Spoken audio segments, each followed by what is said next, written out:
ব্রিটেনের স্থানীয় নির্বাচন, যেখানে বাংলাদেশি অধ্যুষিত মাত্র 4টি কাউন্সিলের 85টি ওয়ার্ডে 225টি কাউন্সিলর পদের বিপরীতে প্রতিদ্বন্দ্বিতা করছেন প্রায় 1000 প্রার্থী।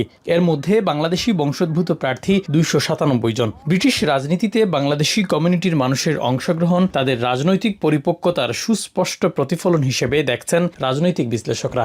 যখন অন্য কোনো কমিউনিটি বা হোমোজেনিয়াস কোনো প্রার্থীর সাথে কম্পিটিশনে যাওয়া হয়, তখন যদি ব্রিটিশ বাংলাদেশি কমিউনিটি ঐক্যবদ্ধ হয়ে একক প্রার্থী দিতে পারতেন, তখন কম্পিটিশনে যাওয়া যেত ভালো এবং উইন করে চলে আসা যেত। 7 মে নির্বাচনে বাংলাদেশি প্রার্থীদের উল্লেখযোগ্য অংশগ্রহণ শুধু জনসংখ্যার প্রতিফলন নয়, এটি কমিউনিটির রাজনৈতিক সচেতনতা, অংশগ্রহণ ও প্রভাব বৃদ্ধির ইঙ্গিত হিসেবে দেখছেন অনেকে। ভোটারদের আগ্রহ ও প্রতিনিধিত্ব বাড়ায় স্থানীয় রাজনীতিতে নতুন সমীকরণ তৈরি হচ্ছে।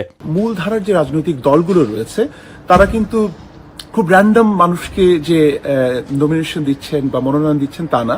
যারা শেষ পর্যন্ত প্রতিদ্বন্দ্বিতা করতে পারছেন, তাদেরকে আমি বলবো যে তারা আগামীতে রাজনীতি এবং এখানকার যে ব্রিটিশ সোসাইটি, সেখানে কন্ট্রিবিউট করবার যে দক্ষতা বা সক্ষমতা, সেটি ইতিমধ্যে কিছুটা প্রমাণ করেছেন। 4টি কাউন্সিলের টাওয়ার হ্যামলেটসের 20টি ওয়ার্ডে 45টি আসনের বিপরীতে 121 জন বাংলাদেশি প্রার্থী লড়ছেন, আর নিউহামের 24টি ওয়ার্ডে 66টি আসনে বাংলাদেশি প্রার্থী 87 জন। রেডব্রিজের 22টি ওয়ার্ডে 63টি আসনে 55 জন, আর বার্কিং ডেগেনহামের 19টি ওয়ার্ডে 51টি আসনের জন্য প্রায় 200 প্রার্থীর মধ্যে 34 জনই বাংলাদেশি।